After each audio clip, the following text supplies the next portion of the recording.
Hey, REIClub members, George Uno here. And today I'm bringing along a special guest. His name is Phillip Vincent. He's the founder of Mom's House, a really revolutionary real estate investing company that just completely flips the script on cold calling and marketing and all of that seller outreach, and gets sellers to come to you directly because you're helping them solve really big problems for them at a very crucial time in their lives. So with that said, Phillip, how you doing? What are you up to these days? George, great. Thank you for having me on here today. I'm excited about that intro. When I hear those words about my own company, I'm like, oh, it makes me get tingly. Like, yeah, it is revolutionary, and I can't wait to tell everybody about it. Been doing real estate for 20 plus years, and I found this lead source that's just changed my whole life, and I'm excited to share it with your listeners today. That's great, man.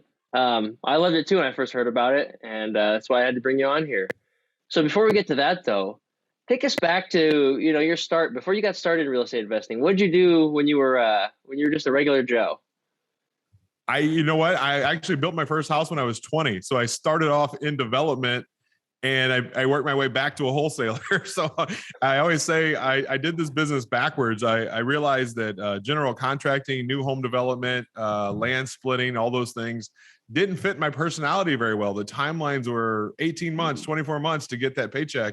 And the paychecks were good, but it didn't fit my personality. And so after years and years and years, I'm a deal junkie, right? I like to come in, help a family, and in 3 weeks get my check, right? And you do that over and over again when you get into wholesaling or selling them as rehabs take a little bit longer. But the idea is I liked to do multiple deals more than I did the timeline of development. And so back in the year 2000, it was, so 22, 23 years now, is when I started in this business when I was 20 years old. And so I've always been looking for, like the term driving for dollars. I was driving for dollars before I even knew what that term was. I'd go on Sunday afternoons and I'd drive around and I look for the houses that looked disheveled, and I'd go knock on the door and I'd say, who owns this place? And I'd talk to the neighbors, and I'd do all these things, before all these beautiful fancy apps existed. And then I would find them and I'd turn around and I'd sell them to builders, because home builders were not very emotional. It either worked or it didn't. And I love that idea of, hey, I have this product. Hey, I have it under contract. Will you pay me more than the contract price, right? And so that was back in the mid 2000s. And then, during the downturn, I started looking for, we used to do yellow pages, right? That yellow pages was a way to find houses, guys. I don't know if some of you listening today might not even know what the yellow pages are, but it's this big, thick book with all the people's phone numbers in it. And we did a lot of marketing there. And how we market and network and do our business changes over time, guys. My business today is not like it was 22 years ago. And I think, when George says that it's revolutionary, it was actually born out of laziness. And I hope everybody gets a chuckle out of this. What I've out of laziness, the reason why I hated working bad leads. I hate working bad leads. The idea of cold calling, it gives me cold chills. I can't do it. There's no motivation there. And so I was back in 2011, I was tasked with finding a lead source that I could make my own channel, right? We did all the outbound marketing. We've done tons of outbound marketing. We know what that game is. And it's a great business if you have a lot of money to spend. And I talk to a lot of investors every day that they'll spend $500 one month on this lead source, and then do the next one, then do the next one, then do the next one. And they always say none of these work. And the reason why is because you have to have some stick-to-itiveness. And so what I found, and what we'll talk about today, is the flashpoint of when a family needs to sell the house that I've found, the best leads I've found, is when that adult child, that family is helping their parent move into senior living, and they need to unlock that equity for care. And so Mom's House was born out of that, trying to find, you want me to go over you want me to tell you why the 6 reasons why these are the best leads, George? Is this a good time? Yeah. The 6 reasons why the Mom's House leads or the senior living leads are the best. And to be clear, I'm not talking about turning a single family home into a residential assisted living community. I'm not talking about that. I'm saying the families that move their parent from their forever home into the senior living community, that's the moment they need to sell the house to unlock the equity for care. And so there's 6 reasons. The first is, which is the motivation, right? When a doctor tells the family, hey, when mom gets out of rehab in 3 weeks because she fell down and broke her hip, she's going to be fine, but she can't move back home now. But you're like, what do you mean she can't move back home? And if George and Phillip are brothers, we're looking at each other going, is she going to live by you? Is she going to live by me? Does she live by where she lives now? What level of care does she need? how are we going to pay for this? What are we going to do with the house? What are we going to do with the stuff? Like we literally go into crisis mode. And so that motivation is real. It's real motivation. The second reason is this is the generation that have lived in their house since, I bought a house the other day. They owned it since 1963, right? 1963. You know how long ago that was? I mean, that's forever ago, 1963. You know, a lot of these families bought it in the 70s, the 80s, the 90s, and they haven't moved since. And that person's forever home is where their equity sits. Some families in the United States have a ton of money, but most don't. Their equity is tied up in their home, and they need to unlock that equity. So the number two reason is almost 9 times out of 10, George, these families own these houses outright. The other 10% might be a small second mortgage or maybe a reverse mortgage, but almost always they own it outright. So that's, as an investor, that's phenomenal news for us because the mortgage isn't going to stand in the way of me buying the house. The third reason is, even if the house is clean, it's what I lovingly call grandma clean, right? There's the hot water heater's new, the roof got replaced 3 years ago, but that paneling is in the wrong spot. The kitchen, mom got a new kitchen, but it was in 1991 when she got the new kitchen. So now the new kitchen's actually already old again because she's lived there so long. You know, it's just dated. It's just not retail ready. And then let's not forget about the stuff. The stuff is a bigger deal than you guys give credit to, or we as an industry give credit to. The stuff can be your crippling reason why they don't sell to you because they're so scared to not do right by the brothers and sisters. Like that adult child that's helping mom, it usually the brunt of all this falls on one. I call it the most responsible child's shoulders to coordinate all this stuff of coming into mom's house and picking out all the heirlooms and all these things. And that can take weeks, if not months, to get the family. Crazy stat is, George, the average child lives over 400 miles away from where mom lives. And so imagine trying to rehab a house when you live 400 miles away, right? That house is full of stuff. And so the stuff is a big deal. It's a house that I, as an investor, can add value to. I'm looking to add value, right? If every house was 2 years old, George, we'd have a lot less to do in this business, right? But we're looking for houses that need to be updated. These are those houses. The fourth reason is less competition. When I get these leads from people in senior living, when they refer to me and say, they put me on a pedestal and say, Philip's the guy I call. He takes care of the house. He takes care of the stuff. There's less competition with that. I'm usually competing with myself or maybe against a real estate agent, but it's never me versus like 10 other investors like direct mail or pay-per-click. Like those kind of leads that in my mind, they create what's called a cattle call, right? Where everybody in town shows up for that lead because everybody's working that same lead. With this, there's less competition. The fifth reason is the most important. That warm transfer of trust from someone in senior living, like a placement agent or an elder care attorney or a financial director or executive director, when they say, Philip's my guy, he's the most trusted guy in town. That's the guy I go to get rid of this problem. He's the one that helps families unlock that equity for care and he makes it easy on you. That warm transfer of trust is the most valuable thing in all of this, right? They're saying, they almost think they have to sell me the house, but in that becomes responsibility now, right? That, you know, you've got seniors in a time of need. Can you have a good heart condition to help people do right by the senior?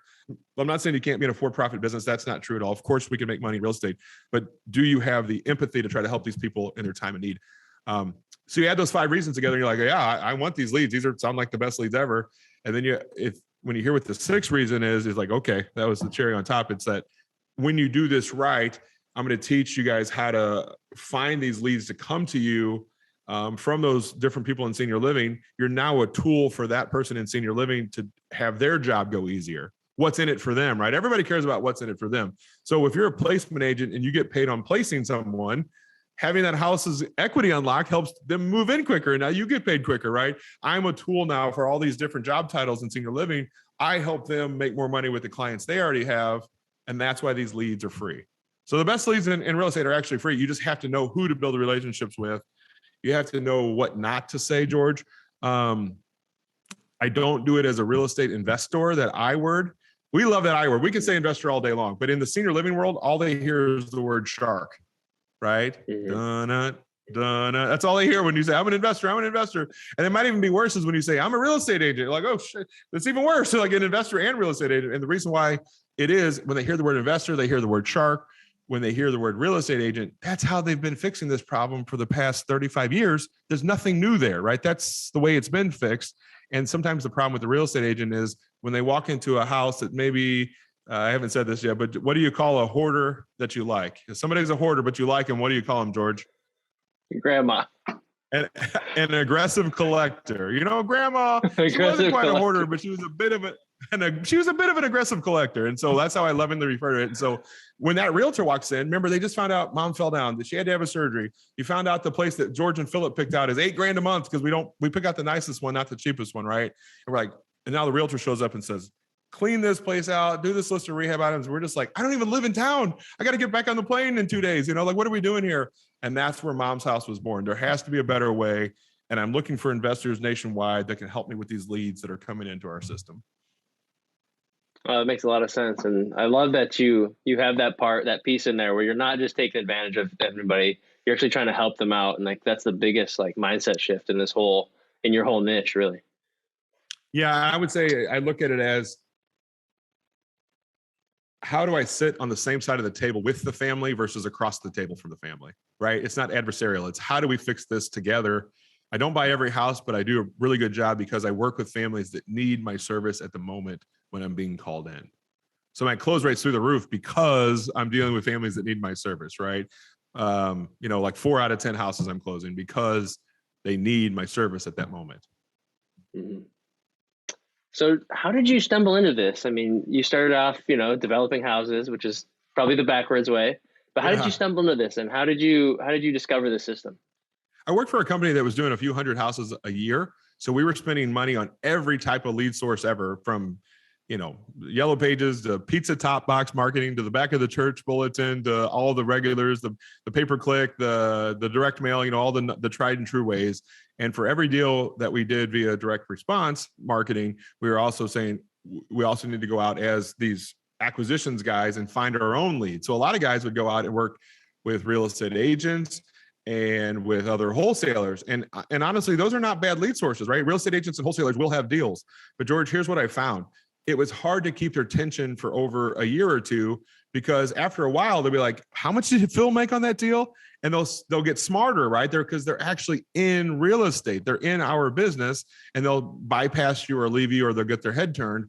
But the cool thing about senior living is I've been working with people since 2011 that are in the same exact job that they were since 2011. They might have changed companies, but they're still Fred, the placement agent. You see what I'm saying? Like, they're still in that same role, and they have no aspirations to get into real estate. They stay in their lane as whatever they are, senior living expert. I stay in my lane as real estate expert, and we help each other. And that was where I was like, okay, this is something I can pour into now. But I'm gonna tell you right now, George, back in 2011, I did it wrong, man. I did it wrong. I walked in with my big personality, and I had an investor mindset. I'm an investor. We have this big line of credit. We buy all these houses, and no, they don't care about any of that. They want to know that you're going to care for their clients, right? If you run a $50 million senior living community, it's a big deal when they refer to you, right? So how do you become known, liked, and trusted? Getting known's easy, man. In St. Louis, it's a tiny town. You can get known really easy. Do they like you? And even more importantly, do they trust you? And where my years of stubbornness have paid off to know how to build these relationships. And so, I'm excited to be here to talk about it. Yeah, I totally get that. My wife is a nurse, and she's got that caring bone. And I swear, if you just say the wrong thing, she'll be like, nope, that's not right for my patient. She wants to protect them, even though she's total strangers with them. I mean, I'm sure a lot of the senior living experts are like that. Very much so. Very much so. All right, Phil. So we're going to bring your training to our group next week. What's what's the biggest takeaway they should look for? What's the one thing that's going to change the game for them? A lot of people say that you have to spend to win, right? You have to get that marketing budget up. This type of marketing, spend. I'm going to show you guys a way to actually drive your marketing budget down to zero. And it's not trendy or sexy what I do, George, but it's literally something where you can build relationships that'll be relevant for the next 20 years. 20 years. I'm 43. I hope by the time I'm 63 that I'm done with this business, right? I really like buying houses, where I probably won't be. But my point is that this silver tsunami, this 10,000 people a day that are turning 65, it's going to be that way for the next 20 years, guys. And so for anyone listening, if you think, hey, doing bandit signs doesn't sit right with me, doing cold calling doesn't sit right with me, if you think there's got to be a kinder, gentler way to do this business, Mom's House could be the great thing to sink your teeth into. And it's because if you do it right, if you take the training seriously and you do it right, it's something sustainable that actually gets stronger in a down market. We keep thinking a down market's coming. If you know the day and hour, George, tell me when that's going to be. But but as it comes, our value prop actually goes up. Even in this frothy market, it works, but it gets even stronger as the market changes. So it's worth your time to listen to the training, guys. Yeah, I mean, you've already been working with people for 10, 11 years. That's like almost unheard of in our space, for sure. Imagine doing a direct mail piece in 2011. Let's take it a different way. Imagine doing a direct mail piece in 2022 that gives you a deal in 2032, right? Or 2042. Could you imagine? That's what we're talking about here. Building that, I call it an oil well, like that. It pumps out a next deal, the next deal, the next deal. And it's because the people I teach you how to network with are consistently and constantly working with families that need that advice at that moment. It's the flashpoint of when families need to sell. Yeah, that's great. I mean, yeah, you are building relationships. You're not just, piling mail at people's desks. You're not just cold calling like crazy. So what are some of those buzzwords that we can't say? What have you found with those? Ooh, that's How a did you good find one. them? And why do we need to be wary of those? Let me just give you one. I think people listening to us right now, when they hear this, they're going to assume that this is what Phillip does. They're going to say, okay, it sounds cool. Phillip just walks into a senior living community. He throws his hand out and he says, hey, I'm Phillip. I'm an investor and I buy houses from old people moving into nursing homes. And in that sentence, like with your wife, I said at least 3 or 4 things that would get me kicked out of my ear because it was unloving. It wasn't the right time to do it. It wasn't the right way to do it. And it just wasn't right on so many levels, but that's not what I do. People think that's what I do, but it's so not that. And so that I think with investors, even if we think we're doing right, we'll put our foot in our mouth so much. And I'll give you a good example, George. You probably go to a lot of your local meetups, your REIA groups in your town. Do you ever go to these events, right? We all network. When you go to real estate events, everybody's like, what was they always show the size of their check. Look at this check that I just made. All these checks, right? People are showing off how much money they made. In senior living, I've been networking in senior living for over 11 years. No one's ever shown me their check one time. And that's a fundamental difference of this. This is an inclusive group when they know, like, and trust you, right? And when they know you care. Where investor world is very much, here's my Lamborghini, here's my check. You know what I'm saying? And it's just a different world. And so if you don't have empathy, it's probably a hard business to get into. But if it's something you're like, well, hold on. And it's just a simple flip of the brain. Can I put people first, knowing the money's right behind it, without focusing on the transaction and then the care? And that's what I want people to do. If you can put people first, the money's right there with it. It's not even an issue. There's tons of money in real estate, but you have to put the families first. It's so much bigger than just the house and the stuff and the emotional turmoil. I heard a crazy thing the other day, George, and I'll leave you guys with this line. Families have told me it was easier to bury them when they're passed away, than it was to put them in senior living. Wow. That's a bold statement right there. It's because they're getting pulled in all these different directions and they think they're making a bad decision and they think they're on an island, and they're not. And that's where Mom's House education to the world is happening. This is bigger than just a real estate investor thing, right? This is bigger than, we're helping that adult child, that family go through a time that no one's prepared for. And we're doing education to the world. And that's why we help senior living. We help the adult children, the senior and real estate investors are lining up to say, I want to work these kinds of leads as well. Wow. Yeah, that's amazing. I never would have thought of that, but I bet it is a lot more difficult to put them in senior living than to bury them. And that's great that you guys come in there, you provide your value there, and of course the money follows. So guys, people first, man. This is a people business. We always say that, but Phillip here is doing that, putting that to practice for sure. You got to check out his system. Well, Phil, Thanks so much. You got any last words for us? George, it was a pleasure being on here today. I hope that I can provide a lot of value to the listeners. This is something that you can really sink your teeth into, and it's worth your time. Thanks a lot, Phil. Hey, I've got 3 quick questions for you. Ooh, 3, let's do them. All right. What's your favorite quote? Just because you spent a lot of time making a mistake doesn't mean you should continue to do it. I like it. And who's an inspirational leader that you look up to?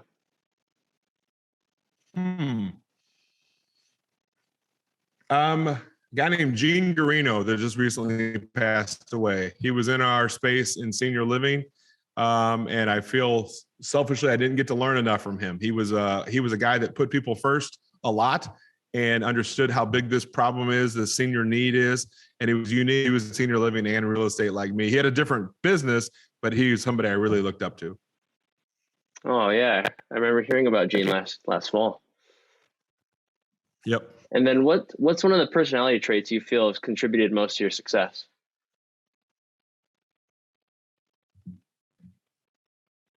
Stubbornness. I get that a lot. Stubbornness. When I first started in 2011,